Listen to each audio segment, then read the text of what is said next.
Kahit di ako nakatingin sa inyo, nakikita ko mukha nyo. No? So that's why I'm so excited dito sa pangalawang parte ng ating pag-aaral. Love you, Tay. Dahil paparating na ang pastor ninyo. No? Grand entrance. Because God is good. And all the time. Hallelujah. Uy, grabe dito ang presence ah. Praise the Lord. Kaya nakaupo ako dun sa likod just to test if the spirit that I'm receiving dito sa harap every Sunday is the same spirit that we are receiving behind. And praise the Lord, mas masarap yata yung spirito doon. The Spirit of God is hovering wherever. I was crying when I was singing yung song na, ano ba yun? Yung Alone. I am lost without your presence, God. No? And this morning, bear with me because the time now is 10:15. Bear with me until 12. Amen? No? Kasi napakaganda, no? Where's Gabriel? Angel ba si Gab? Okay. Gab, praise God sa buhay mo, anak. Wala pa kayo halos 3 buwan, no? But you see, the power of God is working through him. It is not Lloyd, it is not the mother, it is not he himself, but it is the Holy Spirit that convicts him. Amen? Yun ang pag-aaralan natin ngayon. Are you excited? Ano na pag-aralan natin last Sunday? God will give us a new heart. And today, we will talk about the Spirit of God, pangalawa. Because beyond what we do, kailangan may echo. Beyond what we do, kailangan nating i-check yung status ng ating mga puso at ng ating espiritu. And last week na pag-aralan natin, that God desires to give us a new heart. Kasi kung hindi papalitan ang puso natin ng puso na nagmumula sa Panginoon, magba-bounce back. Because we will have a heart like a stone and it is cold. No, kaya nga ngayon, sino dito ang nag-iinit na ang kanilang puso para sa Diyos? Na kahit malamig ang panahon, nararamdaman mo ang tibok ng puso ng Diyos. That you are excited to pray and to worship. Napakaganda nung sinabi ni Gab, minsan, ang laki kong tao, pag nagwo-worship ako, naiiyak ako. This is not the tears of emotion, but this is the God that we serve, the Spirit that is within us, convicting us. That's why our heart is melting. Kasi hindi naman tayo nag-iinarte, tama? Kapag nagwo-worship tayo, nag-iinarte ba kayo? Drama? Now, I was talking to one of our sisters, no, nag-date kami last 2 nights ago or last night sa Subic. You know, because of Holy Spirit baptism sa Spiritu, she thought that whenever we speak in tongues, it is scripted.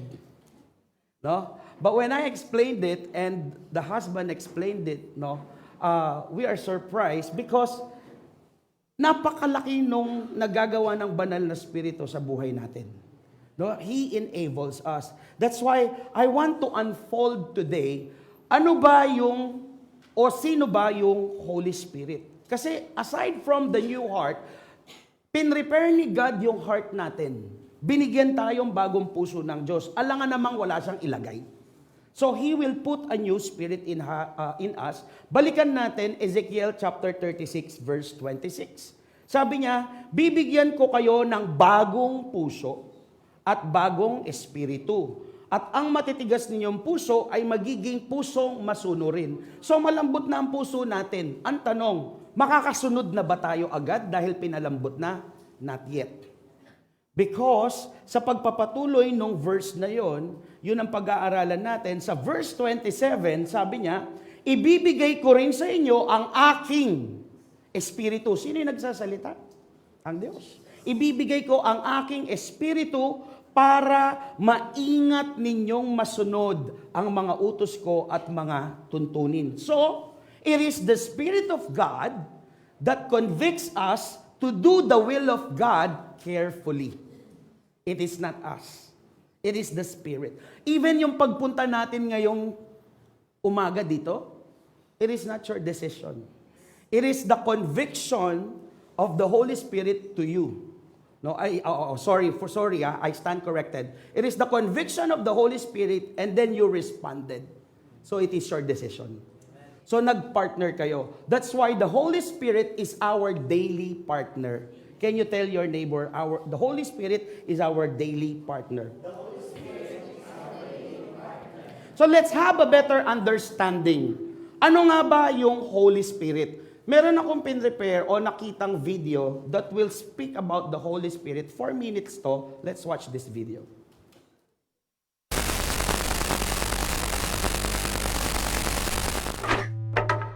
If you've ever heard the phrase, the Holy Spirit, and you want to know what it means, where do you start? Well, you have to start on page 1 of the Bible, where the uncreated world is depicted as this dark, chaotic place. But then above the chaos, God's Spirit is there, hovering, ready to bring about life and order and beauty. Okay, but what is God's Spirit? Yeah, so the Spirit is the way the biblical authors talk about God's personal presence.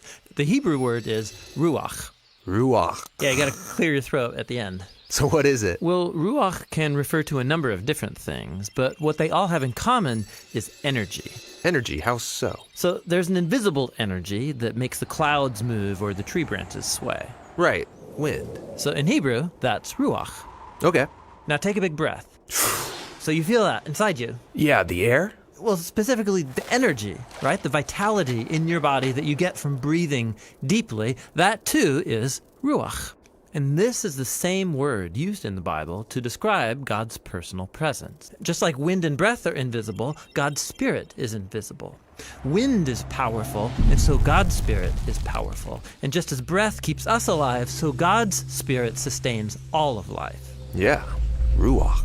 Now, as we continue on in the story of the Bible, we see God's Ruach giving special empowerment to people for specific tasks. The first person in the Bible this happens to is Joseph. God's Spirit enables him to understand and interpret dreams. And then it happens to this guy named Bezalel, and he's an artist. God's Spirit empowers him with wisdom and skills. He's given creative genius to make beautiful things in the tabernacle. And we also see God's Ruach empower a group of people called the prophets. They're able to see what's happening in history from God's point of view. That's exactly right. And here's the problem as the prophets saw it. While God's Ruach had created a really good world, humans have given in to evil. They've unleashed chaos into it through their injustice. A new type of disorder. Yes, and the prophet said the Spirit would come, just like in Genesis 1, but now to transform the human heart, to empower people to truly love God and others. How will this new act of God's Spirit happen? Well, centuries pass, and we are introduced to Jesus. And at the beginning of his mission, there's this beautiful scene where Jesus is being baptized in the waters of the Jordan River. Yeah, the sky opens up and God's Spirit comes and rests on him like a bird. This story is saying that God's Spirit is empowering Jesus to begin the new creation. And we see this happening when he heals people or forgives their sins. He's creating life where there once was death. Now, Israel's religious leaders oppose Jesus, and they eventually have him killed. But even here, God's Spirit is at work. The earliest disciples of Jesus, who saw him alive from the dead, said it was God's energizing Spirit that raised Jesus. This is the beginning of new creation. Yes, and it's still going. When Jesus appeared to his closest followers, he breathed on them and said, "Receive the Holy Spirit." And soon after that, the Spirit powerfully comes on all of his disciples. So that they can become a part of this new creation and share the good news and learn how to live by the energy and influence of God's Spirit. And so, today, the Spirit is still hovering in dark places. Yes, pointing people to Jesus, transforming and empowering them so they can love God and others. And the Christian hope is that the Spirit is going to finish the job. The story of the Bible ends with a vision of a new humanity, living in a new world that's permeated with God's love and life-giving Spirit. Hey, thanks for watching this video on the Holy Spirit. This is one of many Holy Spirit. So the Holy Spirit actually, it's called ruach. It is a Hebrew word, ruach. No, ang ibig sabihin niyan is God's personal presence that brings life. So, ang ruach is a likened, no? Hinalin tulad lang sa hangin, the energy. For example, the spirit, no, you can feel it pero hindi mo siya nakikita. For example, sabi niya kapag huminga kayo. May naramdaman kayong may pumasok? Labas nyo. Hawakan nyo dito sa may kamay nyo. Meron? Nakikita nyo? Nahawakan nyo? Hindi. But do you know that that is your life? That is the spirit na simula sa chapter 1 ng book of Genesis, para tayo ay magkabuhay, yun yung espiritu ng Panginoon. Una, hinulma tayo sa putik. Putik lang to na walang buhay. Pero nung hiningahan tayo ng Diyos, that is the Spirit of God that enters to us. At yun ang buhay. And nagpatuloy yun from the beginning sa creation, yung Holy Spirit, it gives enablement. Can you tell your neighbor enablement? No? It enables and it empowers yung mga taong may spirito. Gaya ni Joseph. Joseph the dreamer. No, the Spirit of God yung nagbibigay ng interpretation kay Joseph. Hindi dahil matalino si Joseph, but the Spirit of God is upon him. And to bet sila, sabi niya, no, nagkaroon siya, napaka-genius niya, he is being creative doon sa pag-perform ng temple. No? Creativity. And during the time of Jesus Christ, God the Father, creation, and then yung mga Israelita, and then here comes Jesus Christ. When Jesus Christ was water baptized doon sa Jordan River, merong dumapong kalapati. Yung kalapati, that is a symbol of the Holy Spirit. And the Holy Spirit, when you talk about the dove, no, ang kalapati, di ba, malumanay? Hindi siya dadapo sa magulo at masalimuot na paligid. Kasi kapag pinuntahan mo ang kalapati, bigla sila lumilipad, tama? Pero saan sila nananahan? Sa tahimik na lugar. The same thing that the Holy Spirit will only reside to a clean heart. That's why nililinis muna ng Diyos ang puso natin before He will put in the new spirit. Can I hear an amen? So dahil lahat tayo ay makasalanan, may kasalanang mana, sa pamamagitan ni Hesus Kristo na namatay sa krus, siya ngayon ang nagpasa ng spiritong yon sa kanyang mga disipulo, to the disciples. Kaya nga, ang sabi dito ni sa aklat, sabi niya sa Gawa 4:31. Basahin natin, Gawa 4:31. Pagkatapos nilang manalangin, nayanig ang bahay ng kanilang pinagtitipunan. Oh, I'm sorry. Not this one. Sorry. Wait. Lucas 24:49. Isusugo ko sa inyo ang banal na spiritong ipinangako ng Ama. Kaya manatili muna kayo rito sa Jerusalem hanggang sa dumating sa inyo ang kapangyarihan mula sa langit. Ano yung kapangyarihan na yon? That is the Holy Spirit. No? Kaya natin pinag-aaralan ng banal na spirito, pinag-uusapan natin siya dahil siya ang Diyos natin ngayon sa madilim na mundo. You remember kanina doon sa video, ang sabi niya, no, through Jesus Christ, no, ipinasa yung banal na spirito dahil yon ang tutulong sa atin para makaalpas tayo sa ating mga kasalanan. It enables and empower us. No? Yung mga ginagawa natin, hindi natin kayang gawin without the Holy Spirit. For example, ako dito bilang nangangaral. Sa tingin niyo ba kung wala ang banal na spirito sa akin, alam ko kung ano sasabihin ko? Sa tingin niyo ba susunod kayo at makikinig kayo sa akin? No, you won't. Kasi ang question niyo, sino ba yan si Lucky Sabado? No? But if you will notice, every time that you will listen sa mga tinuturo namin, somehow you are agreeing. Nag-a-agree kayo, tapos minsan kapag nagsasalita kami dito at tinuturo namin kung ano ang nasa Biblia, napapaime, oo nga. Right? Or minsan kapag meron kaming mga examples, nakaka-relate kayo. You know why? Because you have the Holy Spirit. The Holy Spirit that Jesus Christ has is the same Holy Spirit na pinasa sa mga disipulo na tayo ngayon ay nakatanggap because we are new creation. Nung tinanggap natin si Kristo bilang Diyos at tagapagligtas, the Holy Spirit comes inside of us. He dwells inside our heart. The old is gone, the new has come. Ang lumang tayo na makasalanan, binaon na, kaya may bagong buhay sa pamamagitan ng ruwak. Can you say ruwak? Ang ruwak is God's personal presence that brings life. It doesn't only brings life, but it sustains. Kasi kung walang sustainability, you will also die. Tama? Hindi lang tinanim tapos mamamatay. But from the creation of God na dead tayo, binuhay tayo muli sa pamamagitan ng Espiritu. That's why we are called born again. Hindi tayo ipinanganak muli sa pamamagitan ng physical na pagkabuhay. Kasi even si Nicodemus sa chapter 3 ng Book of John, tinanong niya, paano kami mabubuhay muli? Alam ka namang ibalik mo kami sa sinupupunan ng nanay ko.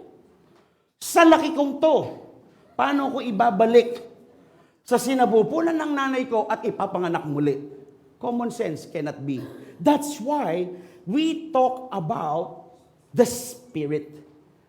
Ipinanganak na muli. Kaya pansinin ninyo, sa isip ninyo, hindi naman tayo dati, sabi nga ni Gab kanina, dati ang ginagawa ko, umiinom, mga bagay na pang makamundo. Pero minsan ngayon, hindi ko sukat akalain magagawa ko, nagbabasa ako ng Bible, excited ako pumunta sa life group, tapos parang may new life sa puso ko because He receives the Holy Spirit. Lalo pa kung nagpa-water baptism to at Holy Spirit baptized. Sabi ko nga sa inyo, hindi malayo, baka magkaanak kayong pastor. Amen. Amen. Gusto, Gab. No? Andito ba yung girlfriend mo? Kausapin na natin. No? So, that is the power. Kaya, sabi dito, no, even Jesus Christ, sabi niya sa mga tagasunod niya, sa mga disipulo niya, huwag muna kayong kikilos. Hanggat hindi dumarating ang banal na Espiritu. Magdasal muna kayo. Dahil sa pagdating ng Espiritu, magkakaroon kayo ng kapangyarihan. No? He gave us the helper. Jesus is implying that we cannot fulfill God's work without the Holy Spirit, without the Ruach. No? Mapapagod lang tayo. Kapag nakadepende tayo sa sarili nating efforts sa ginagawa natin, who would agree with me dito? Without your devotion, without prayer life, without reading the Bible, without worship, try nyo lang, kahit na born again Christian na kayo, hindi nyo pinakain ng Espiritu ninyo ng mga bagay na pang makadiyos. Ang buong maghapon nyo, ang dali nyo mapagod. Ang buong maghapon ninyo magulo. Ang maghapon ninyo, mahina ang inyong spiritual na pamumuhay. But, if you receive the Spirit and you will feed it, papakainin mo siya ng salita ng Diyos, papakainin mo siya ng prayer, ng worship, you are connected with God, you are unstoppable. Amen. You know, my wife just mentioned to me last night, in-affirm niya ako, kwento ko lang hindi puro galit ang asawa ko. She affirmed me, sabi niya, baby, I love you. Oh, bakit? I'm so proud of you. Kinilig ako. So, I'm so proud of you. Sabi ko, bakit? Gabi, paano mo ginagawa yung lahat? In the morning, you went into dinalupihan, sabi niya, nagkaroon tayo ng worship service. After that, meron kang mentoring. After that, nag-host ka. After that, meron ka pang mentoring kay Lloyd at saka kay JB. Buti na lang, di sila dumating. After that, you helped me pa na gawin ito. Where are you getting your strength? Where are you getting your power? Pag-akyat ko pa, kinukwentuhan ko pa siya. Humingi pa nga akong kape. Matulog ako 3:00, gising ako 5:00. And I'm more powerful. Why? The power of the Holy Spirit. No, hindi ko ine-encourage na magpuyat. But because it calls for something good, something great. This is the work of God na gusto niyang marinig ninyo. God is sustaining me with the ability that He gave me so that I can give you the right words to say this morning. No, that's the power of the Holy Spirit. No? Kasi walang magiging bunga ang ginagawa natin kung wala ang presensya ng banal na Espiritu. That's why if you will notice, even the songs that we are singing, I am lost without your presence, Lord. Draw me close to you, God. It always speaks about drawing closer to God. Because without intimacy with God, your Holy Spirit will be weak. Kapag mahina, wala kang magagawa. That's why minsan ang isip natin magulo at hindi tayo makapagdesisyon kahit gaano ka katalino, kahit gaano ka karaming pera, halos wala kang magawang mabuti. May magawa ka man, lagi kang pagod. May magawa ka man, it won't last because the Holy Spirit is not there. That's why Holy Spirit baptism is a requirement to all of us Christian because the empowerment comes from the Holy Spirit. Can you say empowerment? Ang empowerment is pinalalakas. Binibigyan tayo ng kapangyarihan. When we receive and Jesus, we have put our faith to Jesus, the Holy Spirit comes to us, and then when we are baptized, we will start to speak in tongue.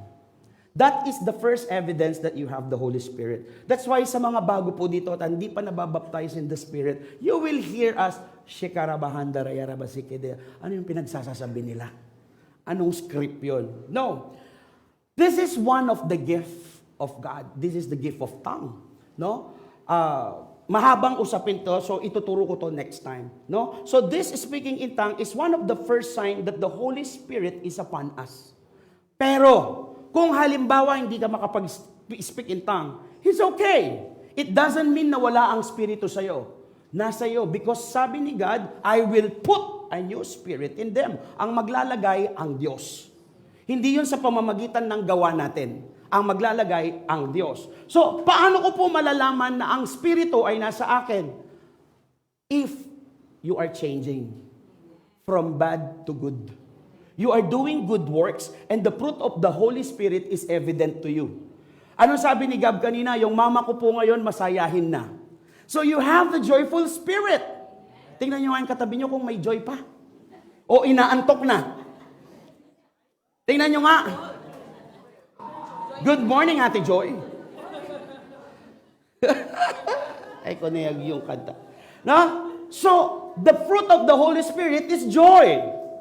The fruit of the Holy Spirit is peace. Kapag halimbawa, maraming problema, maraming pagsubok, kahit anong mangyari, payapa pa rin ang puso mo. This is the evidence that you have the Holy Spirit. Pero kung halimbawa, kumain ka naman ng tanghalian, ng hapunan, may merienda, pero walang almusal, nagre-reklamo ka na. Ask yourself, are you there, Holy Spirit? Di ba? So, pagtitiis, nagtitiis ka kahit gaano kahirap ang buhay. Self-control, gusto mong magmura pero hindi mo na minura. Kasi bad, sabi ni Lord. Hello? Hello? So, those are evidence. So, you will see that there is a transformation the way you talk, the way you think, the way you act, and the way you forgive and love other people. Dati naman, ang hirap kong magpatawad eh. Yung ang hirap patawarin ng mga taong nagkakasala sa akin. Pero ngayon, nangingitian ko na sila. Why? Because of the Holy Spirit. Dati naman, tamad na tamad akong magsimba.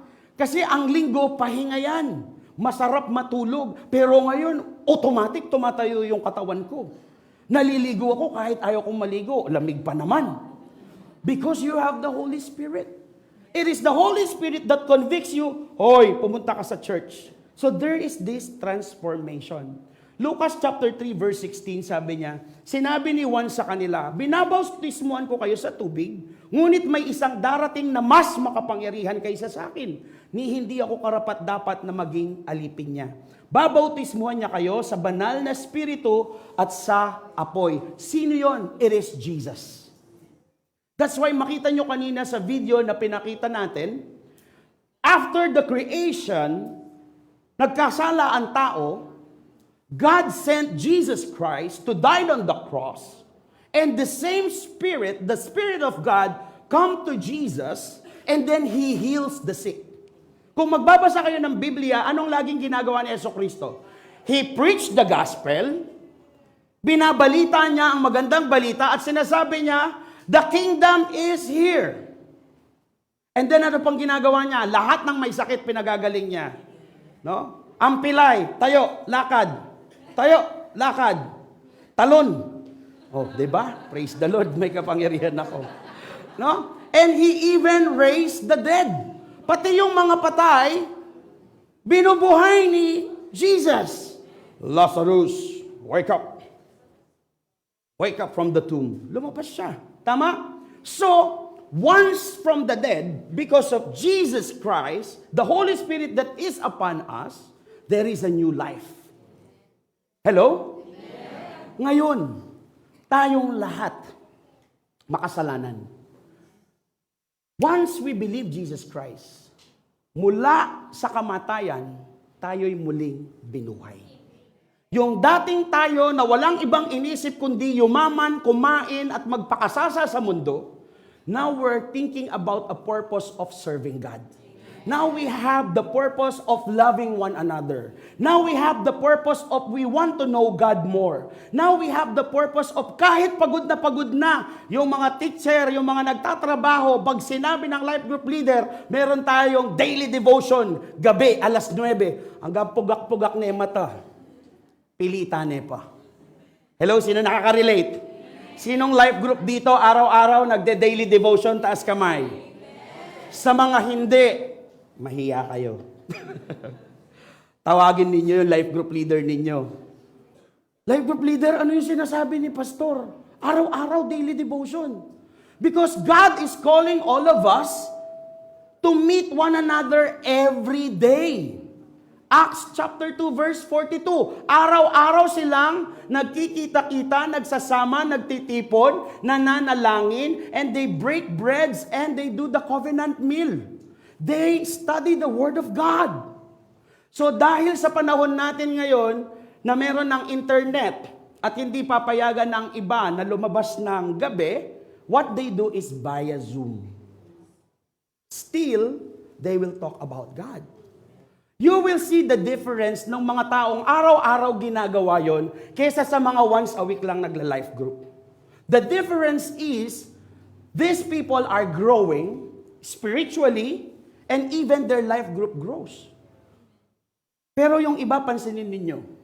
Dahil hindi ginagawa, I'm not judging, but I want you to see the importance of daily devotion. No, pero kung halimbawa, magmi-meet lang kayo, tapos once a week, okay na, tapos pinipilit pa, trust me, kayo-kayo na lang forever. 1 taon, walang bagong tao sa life group ninyo. If that happens, kung talagang may banal na spirito kayo, lahat kayo na nasa life group will ask yourself, akala ko ba in John 15, sabi ni Jesus, if you remain in me, you will bear fruits, fruits that will last. Where are our fruits? Then the question will get back to you. Are you remaining and abiding to Jesus Christ? Or you are just doing it for the sake of statistics? Ay, kailangan may stat ako eh. Kailangan ma-check kayo dun eh. Then beyond what we do, how's the status of our heart and the spirit? But tayo nagla-life group. Life group leaders, I want to talk to you. But kayo nagla-life group? Ba't kayo umaattend dito? Ano, for the sake of gathering and fellowship? Wrong. It is to fulfill the Great Commission. So kapag ang life group ninyo, walang bagong tao, walang bagong soul, and wala ng joy sa pagpunta sa life group ninyo, ang member ninyo, something is wrong. There's no fruit of the Holy Spirit. The fruit of the Holy Spirit is joy. I will be joyful to attend the church. I will be joyful to attend my life group. I will have peace of mind na kahit na hindi maintindihan ng asawa ko, a-attend ako sa life group because this is a godly thing. I will trust my God. Alam naman niya eh. Right? That's how you should think. So, the power of the Holy Spirit should be upon you. Dahil si Kristo, ang banal na spirito, siya yung nagbibigay sa atin ng kalakasan at kapangyarihan. No? He is the spirit of fire. Can you tell your neighbor, spirit of fire?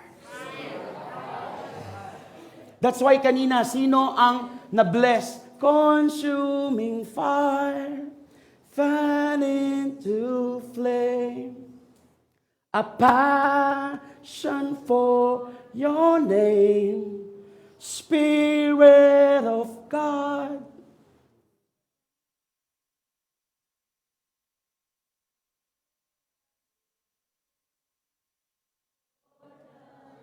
Lord, have your way in me. It's not your way, but the Lord's way. Can I hear an amen? So, this word of God must be applied practically and personally. Ang practical or personally, we must live it daily. Hindi lang pag ituturo ni Pastor, we must reckon the truth. Ano yung reckon? Reckoning means we act by faith. Paninindigan, lalakaran, gagawin sa pamamagitan ng pananampalataya, hindi dahil sinabi ng pastor.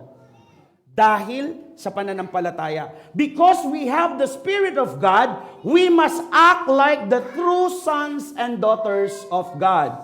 Amen? Okay? So, kung tayo ay anak ng Diyos, kung ang Espiritu ng Diyos ay nasa atin, dapat kayo mismo nakikita ninyo sa salita nyo, sa gawa nyo, kung talaga bang anak kayo ng Diyos. Anak po ako ng Diyos, pastor. Pero tinatamad akong sumunod sa nanay ko. Sa'yo, takot ako, pastor, susunod ako. Sa nanay ko, hindi. Pero anak ako ng Diyos. Will you believe that, man? No. Kasi dalawang mukha. Tanggalin ang iyong maskara. Hindi pwede na sa church active ka, masunurin ka, magaling ka, holy-holy ka, banal-banal ka, tapos pagdating mo sa bahay, sabi ng mama mo, nak, pakikuha mo nga yung wales, tambo, pakiwalisan mo to, nak, kasi nagluluto ako. Wait lang, ma. Imbis na yung mama mo na hindi nag-church, na sana mabless sa'yo dahil linggo-linggo, halos tumira ka na sa church. Sasama sana siya. Pero sa nakita niya, o hindi ngating Diyos katawan. Ito ba yung may Diyos sa katawan? O daig pa yung batang kapitbahay namin na hindi naman nag-church, masunurin sa nanay eh. Hindi maiwasang maikumpara. Because people will never read their Bible. People will read us. O, wag lang mga bata, mga nanay, mga tatay. Amen, hallelujah. Oh, Lord, hallelujah, hallelujah, Diyos ko, Lord. Pag-uwi sa bahay, put a little more, anting kape ko.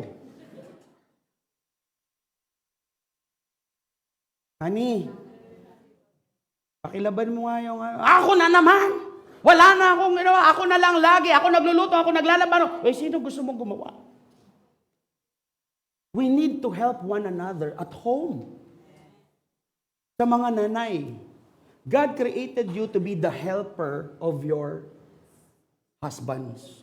Ang helper o tagatulong, hindi naman ibig sabihin maid ka. Tagatulong, ibig sabihin, you will fulfill what your husband cannot do. Kasi ang husband, he will provide for the money na kailangan niyong gamitin. So dahil nagtatrabaho siya, ikaw naman ang magfulfill ng kakulangan niya. That's why you are called the helper. Don't make it always a joke na parang sasabihin, hindi naman ako katulong, sana kumuha ka ng maid, hindi asawa. Do you know that in the Bible, God called you to be the helper of your husband? No? Sa mga husband naman, huwag niyo namang abusuhin.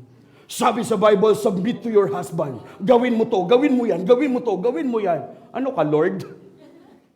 Ang sabi, husband, love your wife. No, love your wife. Para mag-submit sa'yo si wife, mahalin mo. Mahal ko, ito yung 20 mil, pamasko mo. Tingnan ko lang kung di magtimplang kape. Oh, ha? Baby, baby.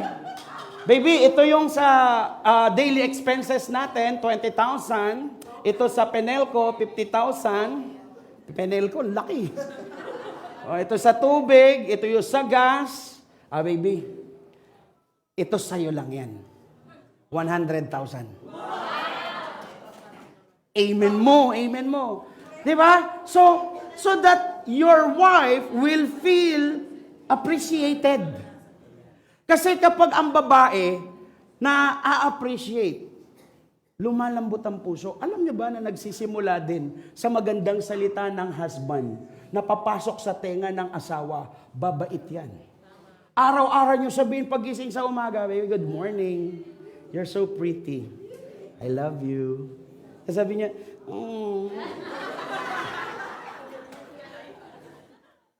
Kahit ayaw pang bumangon yan, coffee ka na. Ikaw, kung gusto mo matulog, okay pa. Magulat niya, ito na yan. Kape mo. Ay, tayo pala yan. No? Kasi ganun eh. Pero kapag pagising mo, sasabihin mo sa asawa mo, you're so lazy, you're always sleeping, what are you doing? Hey, ikaw na! Kasi, you reap what you sow. Kung anong tinanim, siyang aanihin. That's why, husbands, kung gusto ninyo na ang mga asawa ninyo ay malambing at ibigay kung anong gusto ninyo, mahalin nyo sila ng totoo. Sabihan nyo sila ng ang ganda mo, ang sexy mo. I love you, salamat. Ganyan. At pakiusap sa mga lalaki. Kung nagbibigay kayo ng oras sa kaibigan nyo, sa life group nyo at sa ibang tao, bigyan nyo ng oras ang asawa nyo. Hindi yung sa ibang tao, ang dami nyong oras, you're passionate to talk to other people, pagdating ng bahay, plakda ka, wala kang oras sa asawa mo. Hindi mo alam, nagtatampo na yan sa'yo. Ba't sino yun? Paano? Tama ba? Sometimes, there are unspoken hurts and pains. So tayo pong lahat, kailangan natin ang banal na spiritu so that we can discern, okay pa ba kami ng asawa ko? Okay pa ba kaming pamilya? No, I like what Gab said. No, he is very loving. Hindi dahil mama's boy siya. Pero may discerning spirit siya, something is happening to my mama. Yun ang tunay na nagmamahal, concern ka even in the little things dun sa family mo. And then you will resolve it. That's the importance of the Holy Spirit. Can I hear an amen? So, act on faith. Kung anak ka ng Diyos at ang Espiritu ng Diyos ay nasa iyo, you must act like the sons and the daughters of God. Because the Holy Spirit convicts us. He will help us to decide kung ang gagawin natin tama ba o mali. So ano susundin natin? Dapat tama. We must cooperate with the Holy Spirit. Paano tayo makikipag-cooperate sa Holy Spirit? In-input ni God eh. Pero paano ba yun, pastor? Paano ba kami patuloy na lalakad sa Espiritu? Lagi nyo na lang sinasabi yan sa pulpito, di nyo naman tinuturo kung paano. Okay, ituturo ko sa inyo. Paano? You will hear the Holy Spirit. Ito yung sometimes maririnig ninyo. Huwag ka nang kumain ng kanin. 12:00 na ng madaling araw.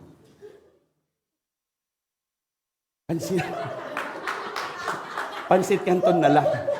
Oh, so somehow, you know that the Holy Spirit is guiding you for you to have a good health. Pero ikaw na matakaw, 2:00 ng madaling araw, dahil wala kang makitang kanin, iluluto mo Pansit Canton.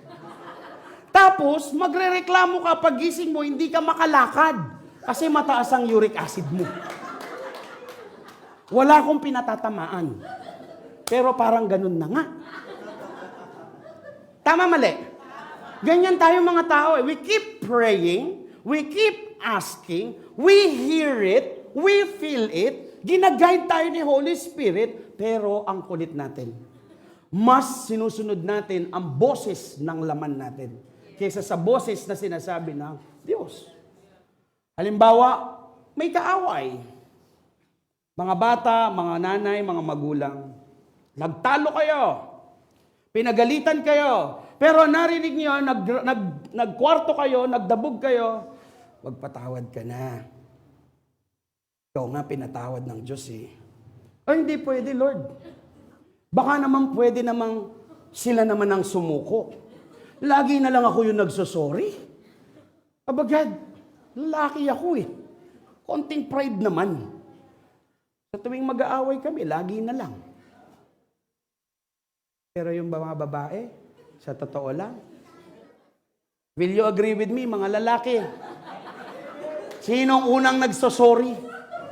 Kasalanan natin o kasalanan nila, ikaw dapat ang mag-sorry. Tuwang-tuwa.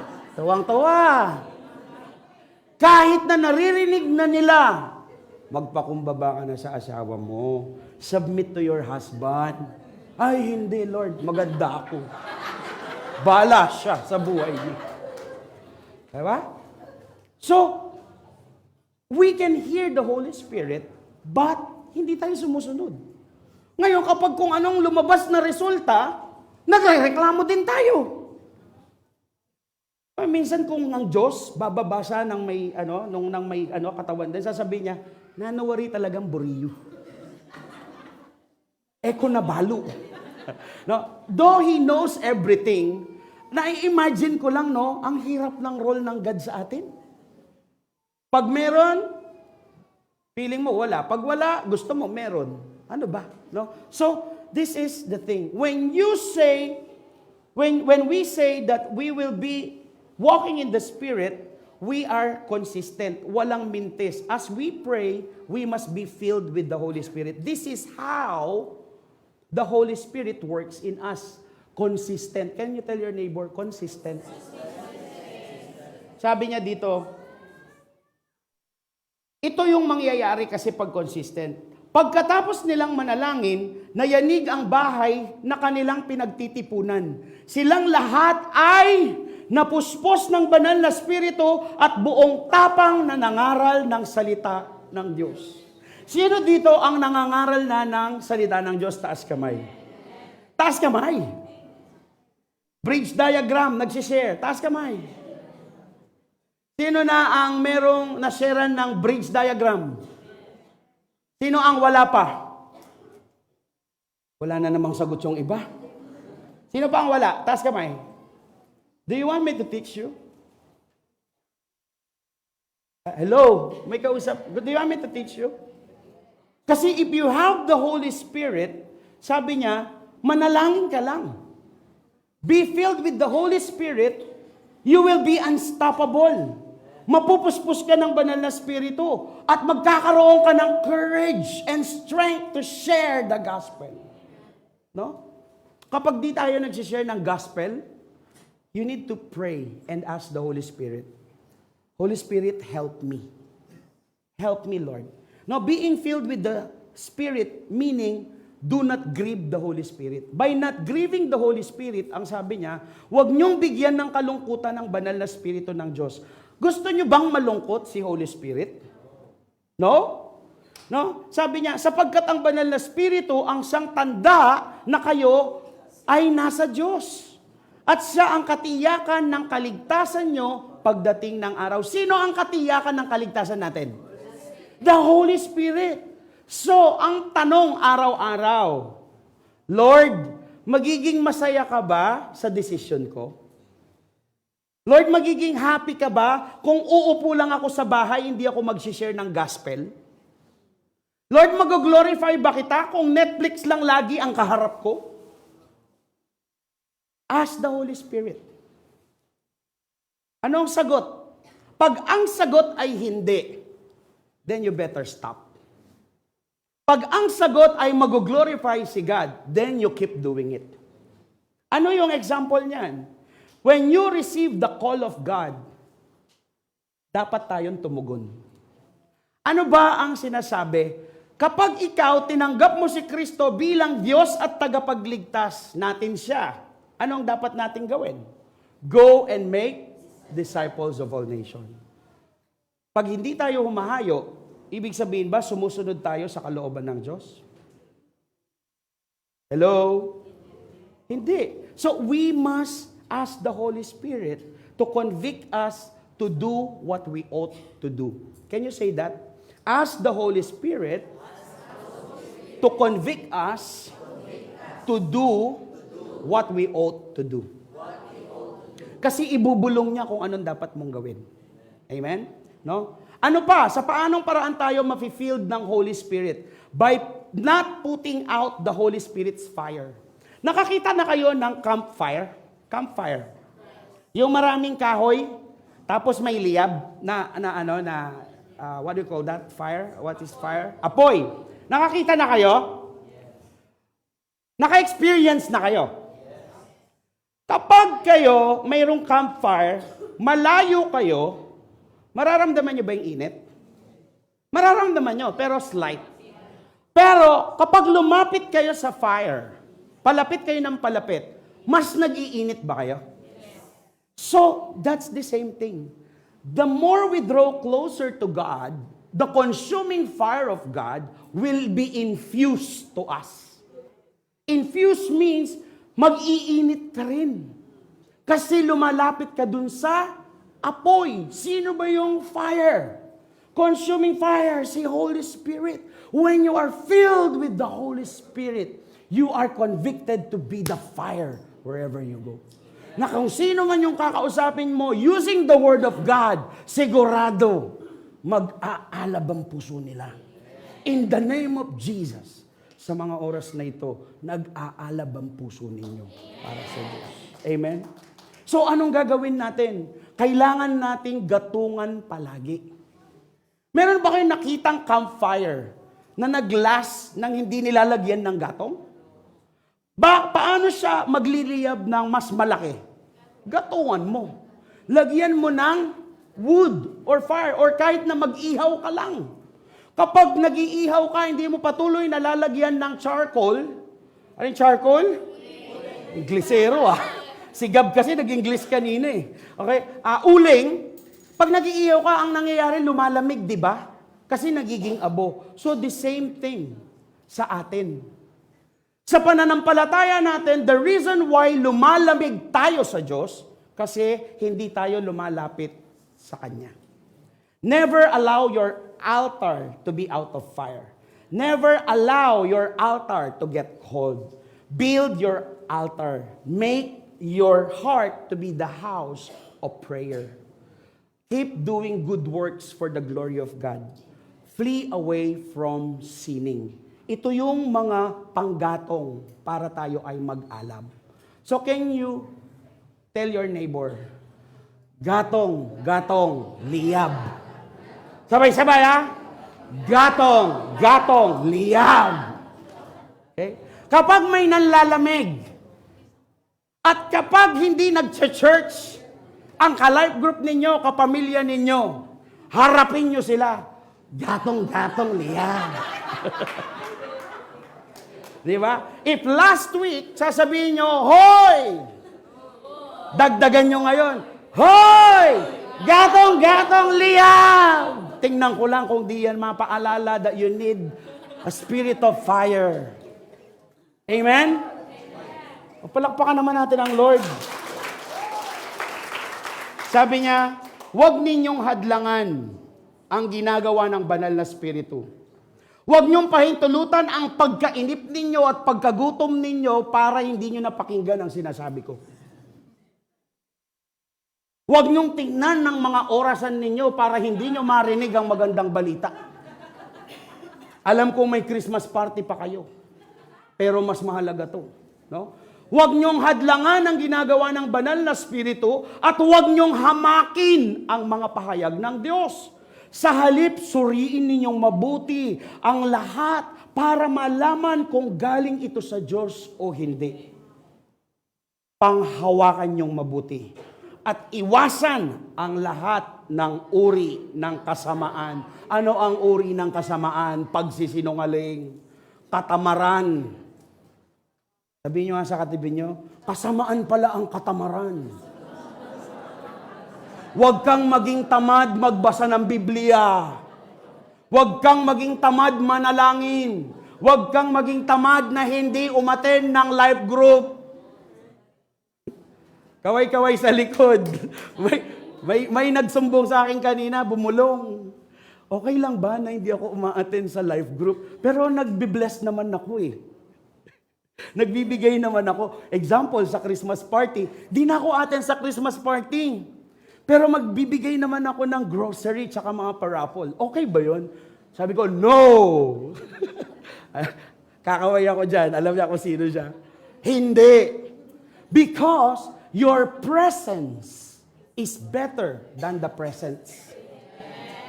Aanin mo ang mga bagay na ibibigay mo kung hindi ka makakasama ng mga kapatid mo sa pananampalataya. Dahil isa kang panggatong na magbibigay ng init at alab sa life group nyo. Dahil kung magla-life group kami, dalawa lang kami. Anong init ang may budulot nung? Ita na nga dwa. Dumi-domingo ita nga dwa. Numano ka tapo. Diba? Pero, kung ang life group ninyo, 1, 2, 3, 4, 5, merong life group dito, 20 sila. Yung chat room, halos hindi magkanda o gaga, nalalobat yung cellphone ko. Sobra-sobrang init. No, yung beloved LG nasan? Oh, kahapon yung beloved LG. Kasayadang mengwang kalamansi.